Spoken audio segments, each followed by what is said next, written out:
सो Python programming के अंदर आज हम बात करेंगे आपके साथ कंट्रोल स्टेटमेंट, मतलब इफ कंडीशंस के बारे में जानेंगे। सो इफ स्टेटमेंट का यूज होता है डिसीजन मेकिंग के लिए कि अगर एक लॉजिक सही है तो इस काम को करे, नहीं है तो इस काम को ना करे। एक तरह से डिसीजन मेकिंग के लिए इसका यूज किया जाता है। तो मैं नया फाइल यहां बनाता हूं, if डॉट पी वाई, नहीं if डॉट पी वाई,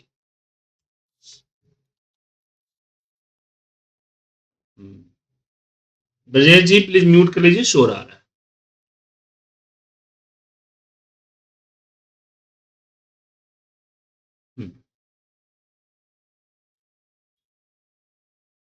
सो सबसे पहले बेसिक देखिए, इफ में क्या होता है, पहले इफ लिखते हैं, फिर यहाँ पे कंडीशन देते हैं, कोई भी कंडीशन रिजल्ट टू, और यहाँ पे नीचे अपना एक्शन देते हैं। ध्यान रखिएगा ये इसी पैटर्न में लिखाता है, वीवीए प्रोग्रामिंग की तरह आप इसके नीचे मत लिख दीजिएगा, नीचे लिखिएगा तो गलत हो जाएगा, ठीक है। और हरदम जी आपने गिटहब को अभी तक लॉगिन नहीं किया है, तो क्यों लॉगिन कर लीजिए, लॉगिन कर अपने आप यूज होता है, आपको यूज करने की जरूरत नहीं है। उससे फायदा ये होगा कि अगर कुछ गलत लिखते हैं तो आपको बता देगा कि गलत है, सही क्या होगा, ठीक है ना। सो अब यहां पे हम सिंपल सा एक एज वेरिएबल लेते हैं जिसमें मैं 18 ईयर जो है लिख देता हूं। अब मुझे क्या करना है कि एक मैसेज प्रिंट करना है कि ए पर्सन जो है वो वोट कर सकता है या नहीं कर सकता है, कर सकता है कि नहीं कर सकता है। तो यहां पे हम लिखेंगे इफ एज और ग्रेटर देन इक्वल टू 18 और उसके बाद एक सेमी कॉलन डालना जरूरी है, ध्यान रखिएगा कुछ भी छूटना नहीं चाहिए। और जो हम प्रिंट लिखेंगे उसके लिए टैब प्रेस करें, हालांकि एंटर जब मारिएगा तो ऑटोमेटिक एक कर्सर यहीं पे आएगा, अगर नहीं आया तो टैब प्रेस करके कर्सर को यहां पे लेके आइएगा और यहां से हम लिखेंगे कि print you are eligible to vote. क्या हुआ, you are eligible to vote. जब मैं इसको रन करेंगे तो आप यहां देखिएगा you are eligible to vote का मैसेज आएगा। अगर मैं 18 के जगह पे मान लीजिए 16 कर देता हूं तो फिर कुछ प्रिंट नहीं होगा, कुछ प्रिंट नहीं होगा। तो अब कुछ प्रिंट क्यों नहीं होगा, इसके पीछे रीजन ये है कि हमने इसका एल्स तो दिया ही नहीं ना। तो एल्स जब तक जरूरी हो तब तक दीजिए, अगर जरूरी ना हो तो एल्स देने की जरूरी नहीं होता है, जरूरी नहीं कि एल्स दिया जाए, आपकी रिक्वायरमेंट है तो दीजिए, अदरवाइज नहीं दीजिए। तो एल्स पे हम चर्चा करेंगे, उससे पहले आगे बढ़ते हैं। अब इसमें जैसे दो चीजें होती है, पहले हम बात करेंगे कंपेयरिंग ऑपरेटर, कंपेयरिंग ऑपरेटर का। जैसे कि मैंने यहां पे लिखा ए इक्वल टू, ए आ गया इक्वल के साइन, ठीक है ना। तो जब आपको कोई चीज को इक्वल करना हो तो आप क्या करेंगे, डबल इक्वल के साइन। सिंगल इक्वल जो यहां होता है असाइन के लिए होता है, ध्यान रखिएगा, सिंगल इक्वल असाइन के लिए होता है, डबल इक्वल कंपेयर के लिए होता है। मैं बहुत दिक्कत किया हुआ था, मुझे मेरी आदत थी इक्वल यूज करने की और मैं डबल इक्वल यूज होता था। तो जब भी इफ के साथ कोई मैच करना हो कि ए क्या ए इसके बराबर है, तो बराबर के लिए हमेशा हम डबल इक्वल यूज करेंगे। बाकी आपको नॉट इक्वल के लिए, जैसे ए नॉट इक्वल के लिए ए लिखना है आपको, ए आपका आता है नॉट इक्वल टू। उसके बाद ग्रेटर देन, लेस देन, ये तो पता ही आपको, ये तो बताने की जरूरत नहीं है क्या। ये एक्सप्लेनेशन मार्क है जो वन से पहले, वन पे नहीं होता, शिफ्ट के साथ वन नहीं करते हैं। तो यहाँ पे ग्रेटर देन, यहाँ पे less than equal to, greater than equal to, and less, यहाँ पे ग्रेटर देन, लेस देन, ये चीजें आप यहाँ डाल सकते हैं। तो ये जो कंपेयरिंग स्टेटमेंट होता है, ये आपका equal to, not equal to, greater than, less than, greater than equal to and less than equal to, ये होता है हमारा comparing statement, operator, sorry comparing operator, जहां हम कंपेयर करते हैं। समझ में आ गया? कोई दिक्कत? हेलो,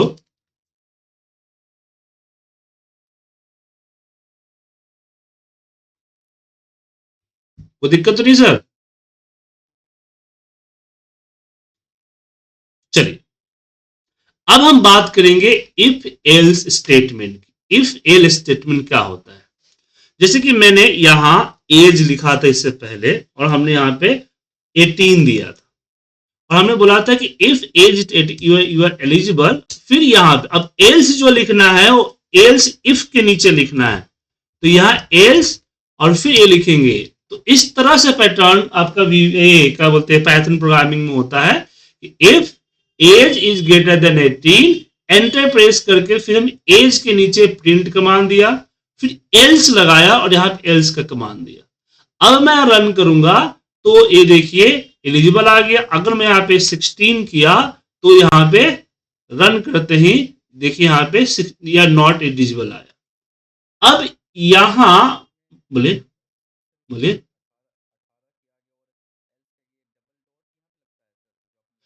डबल डॉट नहीं, इसको कॉलन कहते हैं, कॉलन।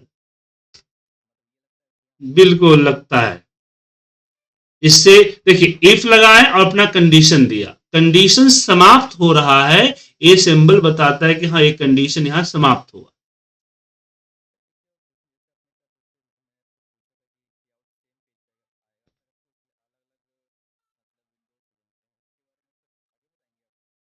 हाँ, अभी अभी क्या है, आपको मैं कई बार बता चुका हूं, दोबारा बता रहा हूं।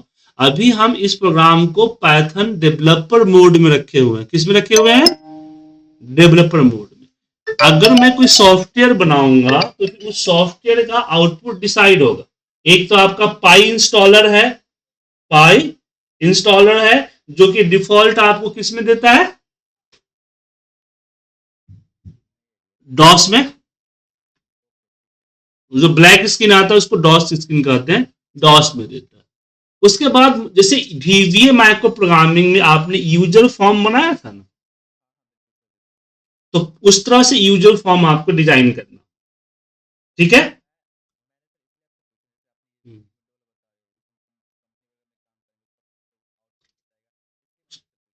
तो वही आपको बताना है, कंपनी के अंदर में दो चीजें होती है, दो तीन चीजों पर इसका यूज होता है। पहले कि आपको कोई सॉफ्टवेयर बना रहे हैं, तो सॉफ्टवेयर जब तक बन नहीं जाता है तब तक तो अपना कोड चेक यहीं पे करोगे।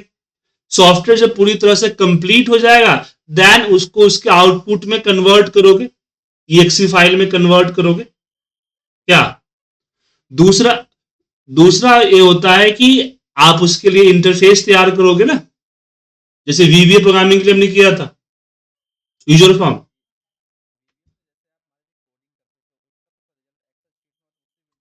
तो एक्सेल सीट पहले पहले से एक्सेल सीट था ना बना हुआ भाई, इंटरफेस बना हुआ था। हाँ, हाँ, तो आप सिंपल सा बात समझिए ना, आप एक्सेल सीट को हटा दीजिए, आप यूजर फॉर्म की प्रोग्रामिंग सीखे थे ना, जस्ट लाइक यूजर फॉर्म लगी, याद रखिए। ठीक है?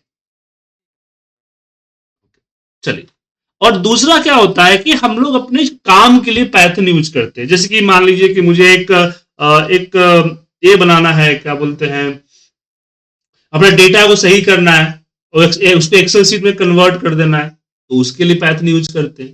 तो डिफरेंट डिफरेंट चीजों के लिए पाइथन यूज करते हैं, तो उसके हिसाब से चूज करना होता है कि क्या करें। ठीक है? चलिए, अभी यहां पे हम आते हैं। तो ये हमने यहां पे डाल दिया, if age is 18 greater than 18, तो या you are eligible to vote, otherwise not eligible to vote. Okay, अब यहां जो हमने 16 डाला है मैनुअल, मैं चाहता हूं कि जब रन हो तो यूजर डाल। तो आप बोलेंगे से इनपुट लगा दीजिए, बिल्कुल सही है, मैं इनपुट लगा दूंगा। बट इनपुट से क्या दिक्कत होगा? अब यहां पे एक चीज समझिए, इफ कंडीशन जो देखिए आप बता दिया कि गलत कोड है, एक गिट हब का होता है। तो यहां पे देखिए क्या है कि अगर मैंने इनपुट लिया, तो मैंने कल भी बताया था कि इनपुट जो है वो टेक्स्ट एंट्री करता है। क्या एंट्री करता है? टेक्स्ट। तो टेक्स्ट जब एंट्री हुआ तो इफ कंडीशन यहां पे केस सेंसिटिव होता है और साथ में सेंसिटिव क्या होता है? Data type. तो अगर इंट टेक्स्ट है और यहां पे नंबर कैसे कर सकते हैं? गड़बड़ हो जाएगी ना। तो आपको इसके आगे जो है इंट लगाना होगा। इंट मतलब कि इसको इंटीजर में कन्वर्ट करना होगा। तो मैंने इसको इंटीजर में कन्वर्ट कर दिया। अब जब मैं रन करूंगा तो नीचे मेरा आउटपुट पे पूछेगा एज, मैं जो एज डालूंगा उसके बिहाफ पे अपना रिजल्ट ये देगा। ठीक है, तो ध्यान रखिएगा, अगर वेरिएबल यूज कर रहे हो तो वेरिएबल पे वेरिएबल का कास्ट और डेटा का कास्ट दोनों एक होना चाहिए। अलग अलग है तो प्रॉब्लम होगा। और इफ एल्स हम इस तरह से इस्तेमाल कर सकते हैं।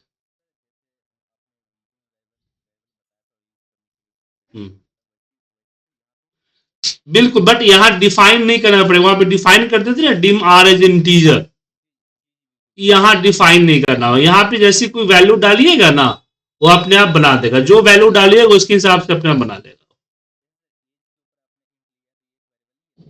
हाँ, एज एक वेरिएबल हुआ और इंट गया ना, इंटीजर गया तो नंबर, इसका कास्ट नंबर हो गया। ठीक है, चलिए अब यहां पे हम बात करते हैं मल्टीपल कंडीशंस के लिए। और मल्टीपल कंडीशंस में हम एंड और का इस्तेमाल कर सकते हैं। ठीक है, जैसे अब यहां इसी प्रोग्राम में मुझे क्या करना है कि एज देखना है कि आपकी एज जो है 60 टू 80 नहीं होनी चाहिए, नहीं 40 टू 80। चाहे आप ये कर लीजिए कि आपका एज जो है 15 टू अगर 25 हुआ तो आप टीन एजर कहलाएंगे। तो ऐसे केस में हमने यहां पे बोला कि एज ग्रेटर देन 15 और यहां पे एंड लगाया, और age less than equal to 25। ठीक है, सो यहां पे मैसेज चेंज कर देता हूं, यू आर टीन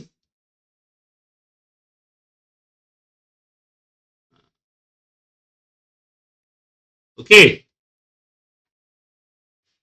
तो इस तरह से यूज होगा।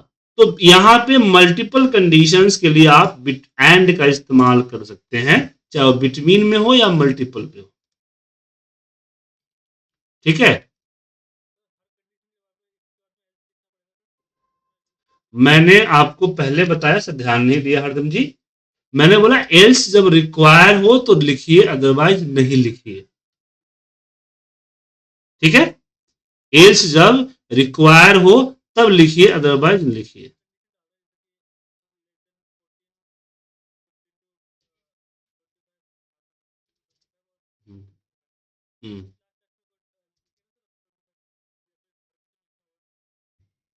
एल्स तो नीचे आता है ना सर।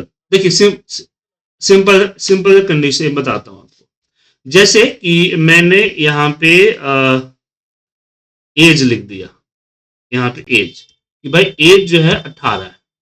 फिर यहां पे जेंडर फीमेल है, और यहां पे हमने इनकम किया। अब मुझे यहां पे 3 कंडीशन चेक करनी है। ठीक है, पहला कि एज जो है वो ग्रेटर देन 18 होना चाहिए, जेंडर आपका फीमेल होना चाहिए, और इनकम बिलो 40 होना चाहिए। ठीक है, 3 कंडीशन डाल दिया। अगर है तो यहां पे हमने मैसेज दे दिया कि आप एलिजिबल है प्रोग्राम। ठीक है, अब एल्स डालना ना डालना मेरी रिक्वायरमेंट पे है। प्रोग्राम की कोई रिक्वायरमेंट नहीं है कि भाई आपको डालना ही पड़ेगा। ठीक है ना, अगर आप ये चाहते हो कि अगर तीनों कंडीशन मैच ना हो तो क्या है, अब हाँ अभी फिलहाल तो ब्लैंक रहेगा, क्योंकि मैंने नहीं दिया तो यहाँ पे ब्लैंक, यहाँ पे एलिजिबल प्रोग्राम आया। अगर मान लीजिए कि मैं यहाँ पे 30,000 कर देता हूं, जो कि कंडीशन मैच नहीं हो रहा है ना, क्योंकि एंड लगा है तो तीनों कंडीशन मैच होना चाहिए। तो अब जो है आउटपुट ब्लैंक आएगा, कुछ नहीं आया, दिखा आपने। आउटपुट ब्लैंक हो गया क्या सर? हाँ, तो एल्स आपको तब डालना है जब जरूरत, प्रोग्राम की कोई जरूरत नहीं है।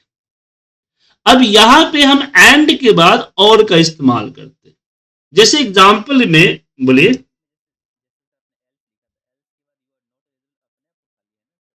वो एआई दे रहा है ना सर, गिटहब, यहाँ एआई दिखाई दे रहा है आपको यहाँ।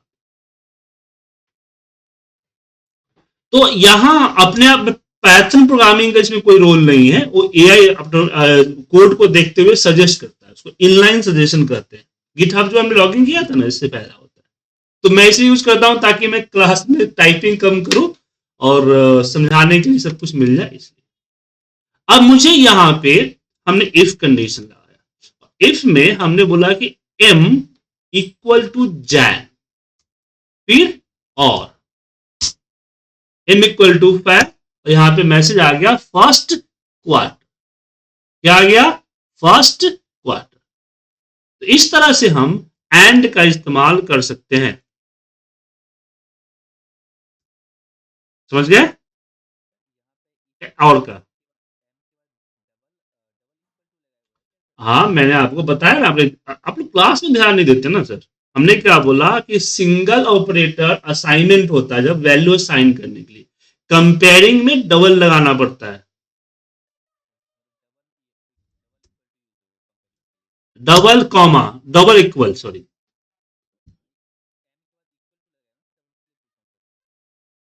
हाँ यहाँ पे, यहाँ सही है, बताया ना आपको, सिंगल असाइनमेंट के लिए होता है, वैल्यू स्टोर करने के लिए होता है, और डबल कंपेयर करने के लिए होता है। सबको समझ में आ गया ना? तो एक तो हुआ कि हम यहां पे क्या लगा दे, एम लगा दिया। दूसरा, हम यहां पे इन लगा सकते हैं। इन का यूज हम लोग जो है इसमें पावर बीआई में भी किया था, और क्या बोलते हैं, एसक्यूएल में भी करेंगे।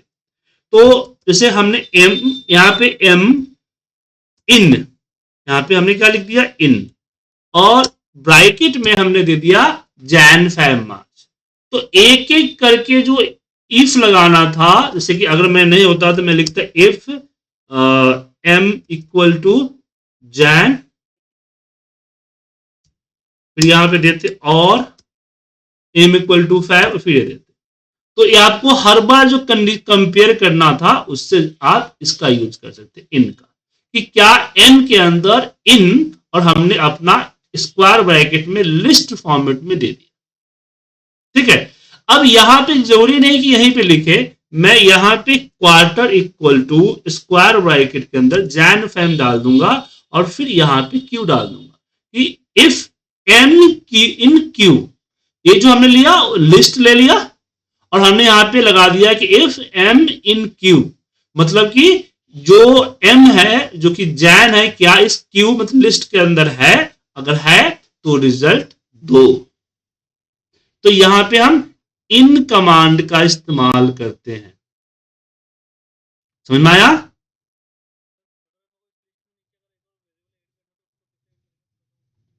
इसमें इसमें बात कर रहे हैं, वेरिएबल नहीं, इसको डेटा बोलते हैं। तो कल बताया था ना आपको, अपेंड, हम लिखेंगे यहां पे क्यू डॉट अपेंड, और अपेंड के अंदर आप अप्रैल डाल दीजिए।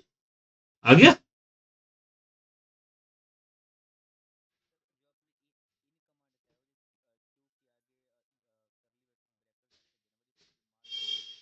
कर्ली ब्रैकेट नहीं है, कर्ली ब्रैकेट स्क्वायर ब्रैकेट है। कर्ली ब्रैकेट लगाओगे तो वो फिर सेट हो जाएगा। और लिस्ट, जी हाँ, और लिस्ट बनाया हमने।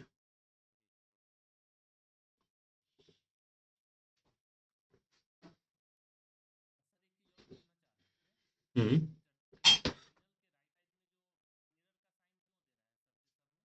ये एरर नहीं है सर, इसको बोला जाता है वार्निंग। और ये बता रहा है आपको कि क्या दिक्कत है, वो वार्निंग होता है, एरर एरर नहीं होता है सर, उसको वार्निंग। ठीक है। ये हमने डिबग नहीं किया ना, तो बता रहा है कि नॉन कॉन्फिग डिबगिंग हुआ है। ठीक है। वो आता है, नतीजा आता है, वो वार्निंग आता है ना सर, ना उसको कोई दिक्कत नहीं। ठीक है, तो ये हमने यहाँ पे इफ के साथ एंड और इन समझ में आ गया, कोई दिक्कत?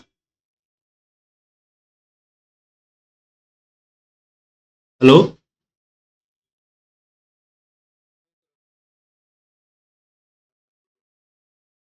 अब यहां पे हम दो चीजों पे डिस्कस करेंगे, एक होता है नेस्टेड इफ और दूसरा होता है एल इफ। समझे? जैसे कि मैंने नेस्टेड इफ की बात करता हूं कि मैंने यहां पे सब्जेक्ट वन हमने दिया 50, सब्जेक्ट टू दिया 30, सब्जेक्ट थ्री दिया 40 एंड सब्जेक्ट फोर हमने दिया 20।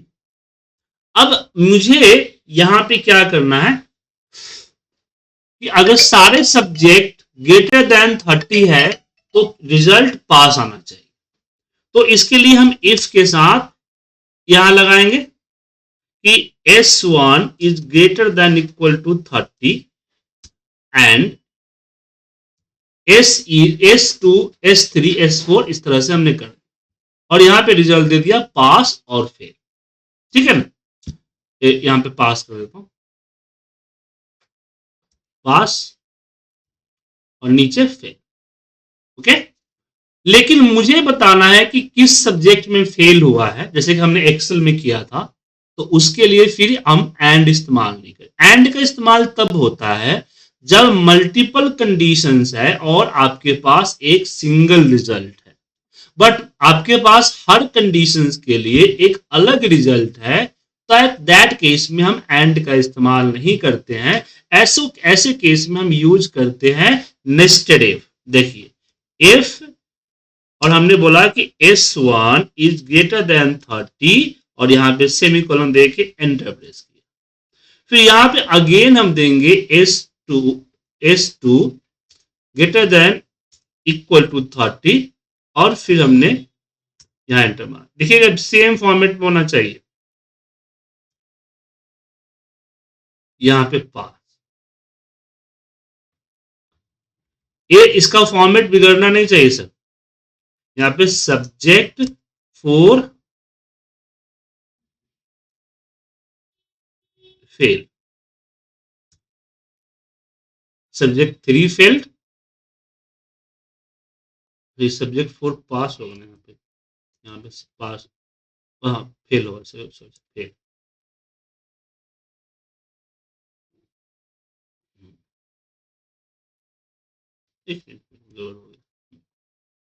सब्जेक्ट फेल, अब यहाँ पे एंटर प्रेस किए और यहाँ पे एल्स लेंगे, उस लाइनिंग दिखाएगा, लाइनिंग आपको गाइड करेगा। ठीक है, किस इफ के लिए आप लिख रहे हैं, एंटर, ये हम यहाँ पे ये देते एल्स। ठीक है, तो पहला इफ चलेगा, अगर चेक करेगा ये सब्जेक्ट 1 30 है तो ठीक है, नहीं तो क्या करेगा, ये सब्जेक्ट 1 फेल दे देगा। फिर अगर सब्जेक्ट 1 30 से ऊपर है तो दूसरा इफ चेक करेगा, दूसरा इफ अगर 30 से ऊपर हुआ तो ठीक है, नहीं तो सीधे एल्स दे देगा। ऐसे वो तीसरा इफ करेगा, ऐसे चौथा इफ करेगा, चौथा इफ में पास करेगा।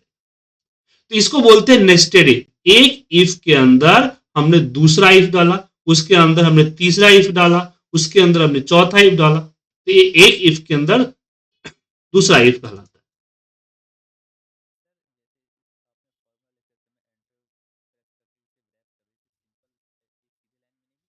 नहीं नहीं नहीं, ये चाइल्ड पेरेंट सिस्टम होता है, ये पेरेंट हो गया और इसके सारे चाइल्ड्स हो गए।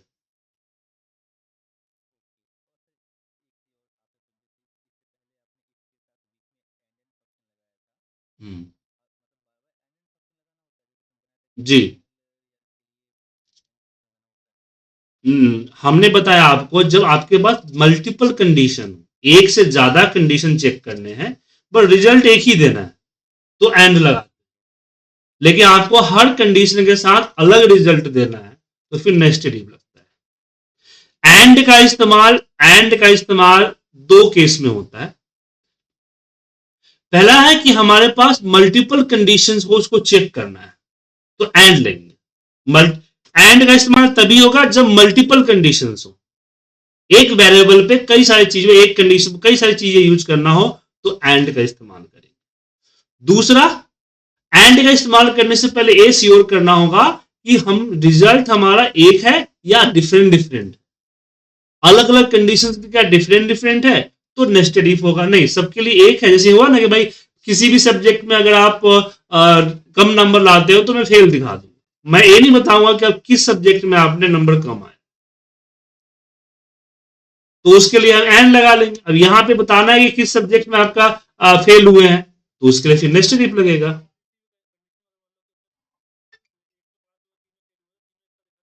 नहीं नहीं नहीं, ये सिर्फ पहला दिखाएगा, तीनों के लिए फिर आपको अलग अलग दिखाना पड़ेगा।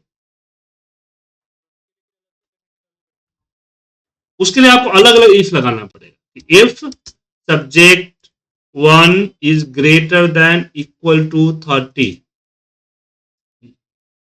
उसके बाद यहां पे आप वेरिएबल ले लीजिए कि यहां पे पास होगा,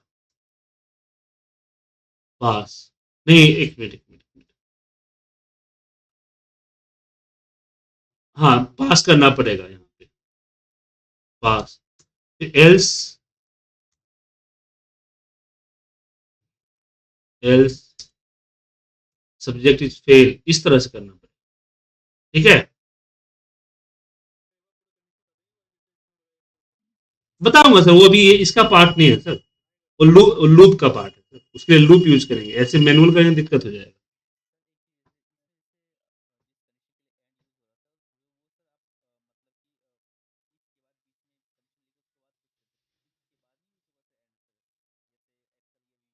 अरे तो इफ के बाद ही तो करते हैं हम, इफ लिया, ये देखिए बीच में कहा किया मैंने,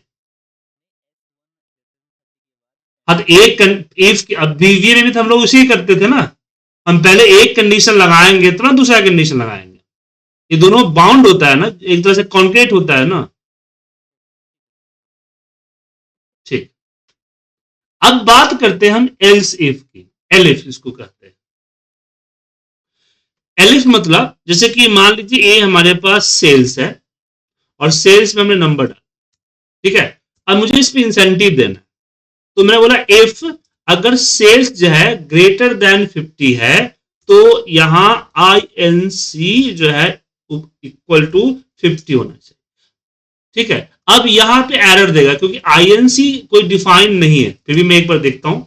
अब मुझे यहां पे 50 नहीं 500 देना, हाँ 500, एल्स यहां पे एलिफ बोलेंगे, एल्स यहां पे एलिफ होता है, और यहां पे दूसरा कंडीशन, और हमने बोला कि अगर ए ग्रेटर देन 40, लेस देन 40 था, माफ कीजिएगा, लेस देन 40 हुआ ये आएगा, ए हमारा अगर लेस देन 60 होगा तो ये 100 आएगा, और यहाँ पे एल एफ और सेल्स जो है 80 है तो 15 आएगा,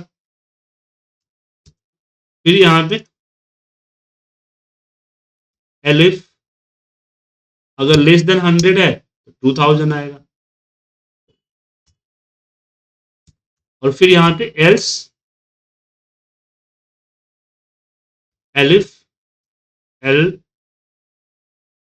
इफ सेल्स अगर यहाँ पे ग्रेटर देन 100 है, ग्रेटर देन 100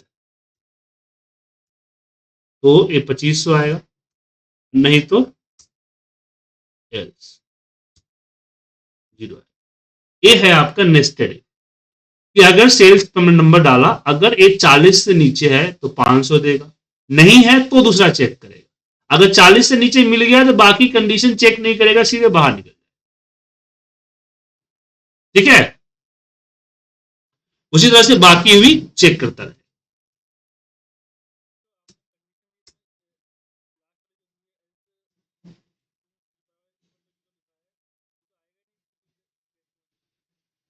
क्या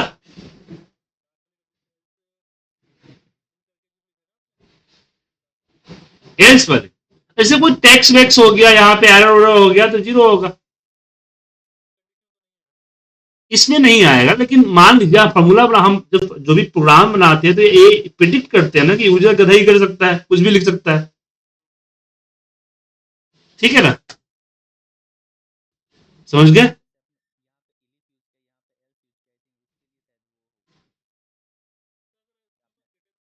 नहीं, ये नीचे की बोल रहा है। हाँ, उल्टा भी कर सकते हो, नीचे से ऊपर की तरफ, चाहे ऊपर से नीचे की तरफ भी चल सकते हो। जैसे एक्सेल का इफ फॉर्मूला है ना, समझिए एक तरह से इफ फॉर्मूला। ठीक है, तो ये हमारा नेस्टेड इफ था, इसको बोलते हैं एल इफ। तो इफ के साथ क्या क्या होता है, इफ होता है, यहां जान लीजिए, इफ के साथ क्या क्या होता है आपका, इफ के साथ आपका इफ लगते हैं, और लगता है, और की जगह पे हम इन भी लगा सकते हैं, देन एंड लगता है। उसके बाद हमारा आता है नेस्टेड इफ, और दूसरा आता है एल इफ। ठीक है, समझ गए?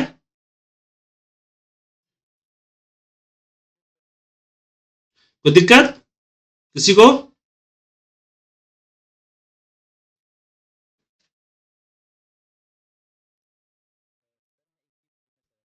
हम्म,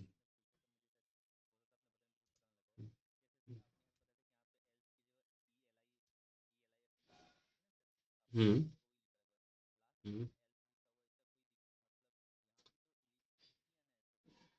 अब आगे कंडीशन नहीं था ना, हमने बोला कि भाई ये सारे कंडीशन मैच ना हो तो जीरो दे दे।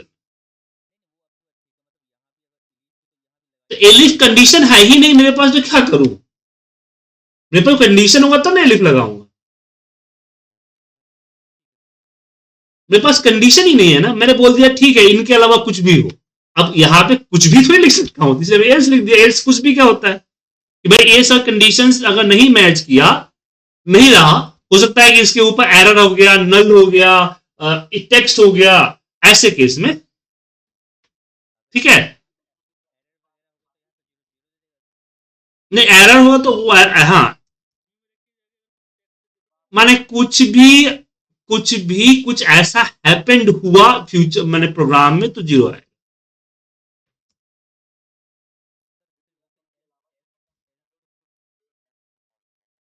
जी, और अगर अरे दिक्कत है तो हटा दीजिए, हो गया, चलिए।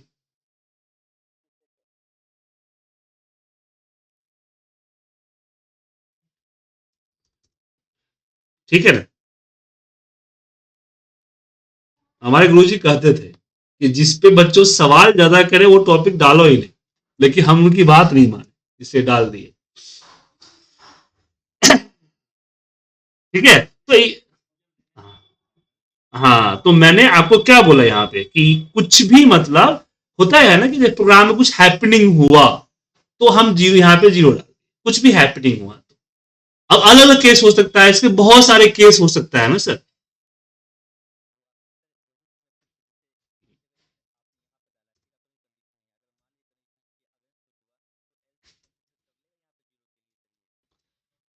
हाँ, वो अलग अलग केस में बताया ना आपको, केस हो सकता है। अब जैसे आपने बोला टैक्स, तो टैक्स तो पहले ही आपको एरर दे देगा, क्योंकि यहाँ पे केस सेंसिटिव है। एरर हुआ तो सिंपल से बात है कि if you give the input error, output also error. तो इन सब कंडीशंस, कुछ ऐसा कंडीशन हुआ जो पैथन के हिस्ट्री में है ही नहीं, वहां फेल्स दे देगा। समझ में आया?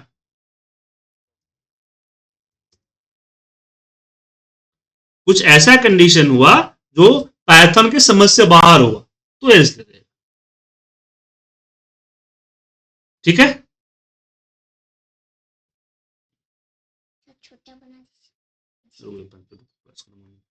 समझ में आ गया सर? अब जैसे कि आप दीपक जी, एक दो लोग और हैं, सुभाष से मुझसे सवाल पूछ रहे हैं कि सर क्या होगा, मतलब कि अगर हम प्रोग्राम बनाए तो क्या होगा, कैसे रन होगा, क्या होगा।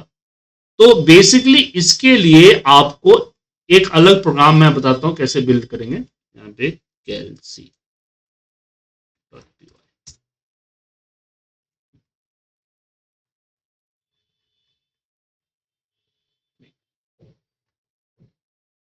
दिखा सर? तो यह एक कोड है एक इंटरेस्ट कैलकुलेटर का। तो हमने इसके लिए इंटरफेस बनाया। अब यहां पे हम अमाउंट डालेंगे, यहां पे हम रेट ऑफ इंटरेस्ट डालेंगे परसेंटेज में कि 5%, यहां पे हम ईयर डालेंगे 6 ईयर, ये हमारा ईयरली है। देन यहां कैलकुलेट करेंगे, ओके ये आपका 5 होगा। आगे से आउटपुट। तो पाइथन प्रोग्रामिंग जब करके कोई सॉफ्टवेयर बनाएंगे तो इस तरह का होगा। अब इसको जब मैं EXE में कन्वर्ट करूंगा, जब उसको EXE जब रन होगा तो इंटरफेस में कुछ इस तरह का, समझे। इसके लिए हमने पाइथन का इनबिल्ट प्रोग्रामिंग टीके इंटर इस्तेमाल किया। टीके इंटर यूजर इसके लिए होता है, यूजर इंटरफेस के लिए होता है, ठीक है, और कोडिंग किया है। आप चाहो तो ये प्रोग्राम में आप लोगों को व्हाट्सएप पे भेज देता हूं, सेम जैसा है वैसा ऐप इस्तेमाल करके आप देख लीजिएगा, ठीक है। तो क्या लग रहा है, प्रोग्राम एक लाइन का होता है? तो बोल तो रहा हूं प्रोग्राम, कभी भी कोई प्रोग्राम, आप जो वीडियो देखने के लिए मेरा पोर्टल ही देखे, पोर्टल बना के दिया था ना आपको, PY, तो आपको क्या लग रहा है इसके इसके पीछे का जो कोडिंग है वो एक लाइन का कोडिंग है? इसके लिए कम से मुझे कई हफ्ता लगा है इसकी कोडिंग करने में। पाइथन की बात करें, पाइथन फिर वेब वाला पार्ट पढ़ना पड़ेगा, वेब एप्लीकेशन का। पाइथन बहुत सारी चीजों के लिए यूज किया जाता है सर। आपका जो क्लास है वो है आपका कोर पैथन, मतलब कि पहले हम basic Python class, core Python का, हाँ कोर पैथन का यूज होता है। और दूसरा आपका डेटा एनालिसिस के लिए। अब आपको अगर मशीन लर्निंग सीखनी है, आपको वेब स्क्रिप्टिंग सीखनी है, आपको वेब डिजाइन सीखना है, मोबाइल एंड्रॉइड एप्लीकेशन सीखना है, तो हर चीजों के लिए अलग अलग ब्रांच होते हैं, समझे। अब देखिए, ये देखिए दिख रहा है आपको कोड, दिखा सर। तो जब आप एक वर्किंग मॉडल बनाएंगे तो कोडिंग तो लिखनी पड़ेगी, समझ गए। एक छोटा सा मॉडल है, एक देख सकते हैं कि छोटा सा मॉडल, तो यहाँ पे एक एक चीज के लिए कोडिंग किया गया, ऊपर टाइटल दिया उसके लिए कोड लिखे हैं, यहाँ कंपाउंड टेस्ट लिखे इसके लिए कोड लिखे हैं, ये सब चीज के लिए अलग अलग चीजों के कोड हमने लिखा है, हर चीज के लिए कोड लिखा है, ठीक है।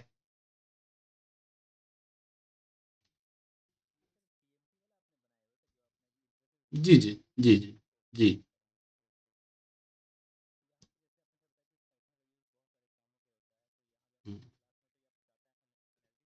जी जी बिल्कुल, data data analytics and data visualisation, ठीक है। तो आज की क्लास की रिकॉर्डिंग डाल देता हूं, आप लोग देख लीजिएगा, ठीक है। अच्छा, मैं बोल रहा था कि अब आप लोगों के लिए क्लास के वीडियो जो लेने के लिए ड्राइव में जाने की जरूरत नहीं पड़ेगी, आपको वहीं पे मिल जाएगा, मेरे इस पे मिल जाएगा, मैं सेट कर दिया हूं, ठीक है। मिलते हैं क्लास में, ओके।